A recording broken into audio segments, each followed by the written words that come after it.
Sir ఇప్పుడు ఏంది ఒక బ్రేకింగ్ న్యూస్ చూద్దాం. బాలీవుడ్ దిగ్గజ నటులు ధర్మేంద్ర చనిపోయారు కొద్దిసేపటి క్రితమే. 1938 డిసెంబర్ 8న పంజాబ్లో జన్మించిన ధర్మేంద్ర పూర్తి పేరు ధరమ్ సింగ్ డియోల్. ఇక 2012లో ధర్మేంద్రకు పద్మభూషణ్ పురస్కారం. బాలీవుడ్ హీమ్యాన్గా ధర్మేంద్రకు పేరు.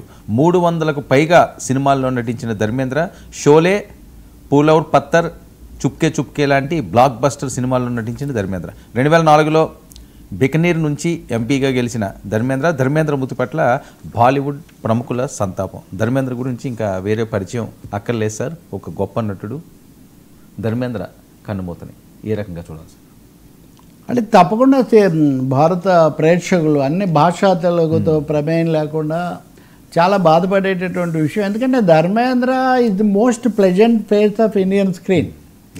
చాలా ప్రసన్నంగా, చాలా ధర్మేంద్రను తలుచుకోగానే చాలా హుషారుగా, చాలా మానవీయంగా, చాలా మంచిగా ఉంటాడు.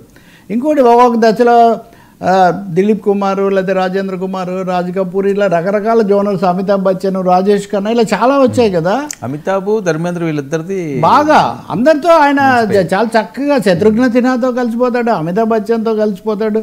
వీడు ముఖ్యంగా ఇప్పుడు షోలేతో ఇంకా అది ఏ దోస్తి హమ్నా హీ షోడింగ్ అనేది దాదాపు భారతదేశానికి అదొక జాతీయమైనటువంటి గీతంలాగా మారుమోగినటువంటిది. ఇంకోటి ఆయన భార్య హేమాల్ని, ఆమె కూడా dream girl of Indian cinema కాబట్టి వాళ్ళిద్దరూ కలిసి సినిమాలు చేస్తూ దీర్ఘకాలం పాటు ఇలా ఉండటం. ధర్మేంద్ర సినిమాలు చాలా ప్రముఖమైనవి, చాలా విభిన్నమైనవి కూడా. కొంతమందిలాగా ఒక మూసలో ఒదిగిపోవటం, జనానికి దూరంగా ఉండటం లేదు. మీరు గమనిస్తే కనుక ధర్మేంద్ర అనారోగ్యంతో పెనుగులాడుతూ ఈ నెల రోజుల్లో రకరకాల వార్తలు వచ్చాయి. కనీసం 2 సార్లు ఆయన కన్ను మూసినట్టుగా కొంచెం వార్తలు ఇవ్వటం, మళ్ళీ ఆయన కోలుకోవడం. అంటే ఒక మనిషి నిజంగా జీవితంతో అంతగా పోరాడడం చాలా అభినందనీయమైన విషయం. మళ్ళీ కొంతమందిలాగా నొచ్చుకొని పెద్దగా తిట్టిపోయలేదు కూడా. మళ్ళీ ఆయన తీసిపోయారు, ఆయన 2 రోజులు నడిపించారు. నిజంగా ధర్మేంద్రకు దేశం చాలా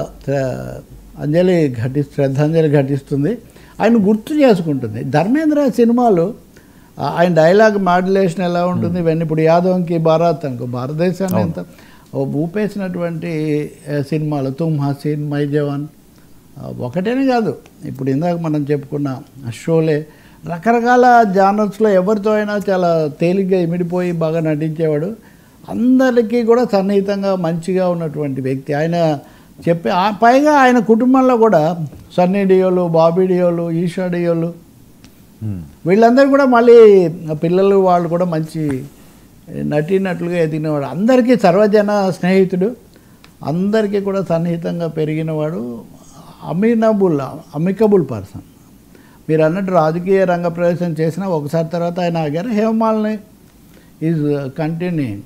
వాస్తవంగా సినిమా వాళ్ళ గురించి చాలా మాట్లాడుతుంటారు, కానీ ఈ దంపతులు వాళ్ళకి 2వ వివాహం అయినప్పటికీ చాలా సుదీర్ఘకాలం అలాగే కొనసాగడం ద్వారా కూడా ఒక మంచి వరవడి తీసుకొచ్చారు. సార్ ఎప్పుడు ఎటువంటి వివాదాలు, కాంట్రవర్సీ లేవు కదా సార్?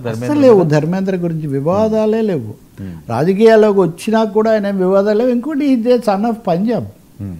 ఎక్కువ మంది ముంబై లేకపోతే సౌత్ ఇట్లాంటివి కదా, పంజాబ్కు సంబంధించిన, అంటే భారతదేశం యొక్క వైవిధ్యానికి కూడా అదొక ధర్మేంద్ర ఒక సంకేతంలాగా ఉంటాడనమాట. కాబట్టి చాలామందికి ఆయన బంధువులు కూడా ఇంకా ఇతరత్ర పరిశ్రమలో ఉన్నారు.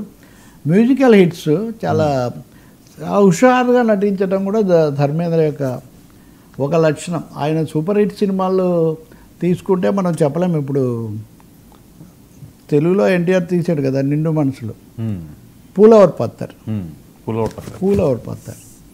ఇట్లాంటి చాలా సినిమాలు ఆయనకు ఉన్నాయి. చాలామందిని ప్రోత్సహించేవాడు. యంగ్స్టర్స్ చుప్కే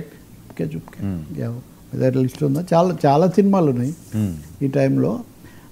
అందరి మన్నన పొందినవాడు. అది ఒక జానరు, ఒక సెక్షన్ అని కాకుండా తరాలు మారినా కానీ తరాల మార్పును తట్టుకొని తన యాత్రను కొనసాగించాడు. ఈ చివరి రోజుల్లో కూడా ఆయన చూడడానికి ప్రజలు రావడం కనుక మీరు చూస్తే ఎంతమందో. అసలు ఆయన సీతా ఔర్ గీత ఫర్ ఇన్స్టెన్స్, సీతా ఔర్ గీత ఒక సినిమా కాదు, వండర్ఫుల్ ఫిలిమ్స్ ఆయన చేశాడు. ఇంకోటి ఏమో హృషికేశ్ ముఖర్జీ లాంటి వాళ్ళతో కూడా చేశారు. మేరే గావ్ మేరా దేశ్ అప్పట్లో ఊపేసిన సినిమాలు ఇవన్నీ కూడా. ఇవన్నీ ఎప్పుడో రాజేష్ ఖన్నా లాంటి వాళ్ళు వచ్చినప్పుడు కూడా వాటిని కూడా తట్టుకుంటూ దాన్ని నిలబడడం అనేది మటుకు చాలా అరుదైనటువంటి, ఆయన చాలాసార్లు ఆయనకు అవార్డులు వచ్చాయి. ధర్మేంద్ర తర్వాత ఈయనండి రాజేష్ ఖన్నా జూనియర్, కొంచెం జూనియర్, కానీ ఆయన వెళ్ళిపోయాడు కదా, సూపర్ స్టార్ అయిపోయాడు, దూసుకుపోయాడు కదా వీళ్ళందరినీ దాటేసి. అమితాబ్ బచ్చన్ వాస్తవానికి రాజేష్ ఖన్నా తర్వాత ఆ స్టార్డమ్ ఆయన తీసుకున్నాడు. బట్ 2 తరాల్లో కూడా ఈయన అయితే అక్కడ అలాగే స్టేబుల్గా ఉన్నాడు. 70-80 దశకాల్లో, ఇంకా 70s 80sలో ధర్మేంద్ర అంటే యాక్సెప్టబుల్, మోస్ట్ యాక్సెప్టెడ్ యాక్టర్. ఇందాక నేను అన్నట్టుగా ప్లెజెంట్ యాక్టర్. ఇప్పుడు ధర్మవీర్ లాంటి సినిమాలు ఉంటాయి, అంటే యాక్షన్ సినిమాల్లో యాక్ట్ చేశాడు ఈయన. యాక్షన్ సినిమాలు కొంతవరకు కొంచెం కొద్దిపాటి చరిత్ర కలిగిన జానపదం టైపు. మూడోదేమో రొమాంటిక్. ఇప్పుడు ఉదాహరణకు దేవానంద్ ఇట్లాంటి రాజేష్ ఖన్నా వీళ్ళు more romantic. Dharmendra romantic films కూడా చేయగలిగాడు, అంటే ఎక్కువ జానర్స్లో ఆయన తన సమర్థత చూపించగలిగాడు. ఇంకోటి కుర్రాళ్ళని ఎప్పుడు వెంటేసిపోయాడు. ఇప్పుడు షోలే లాంటి సినిమా నాటికి,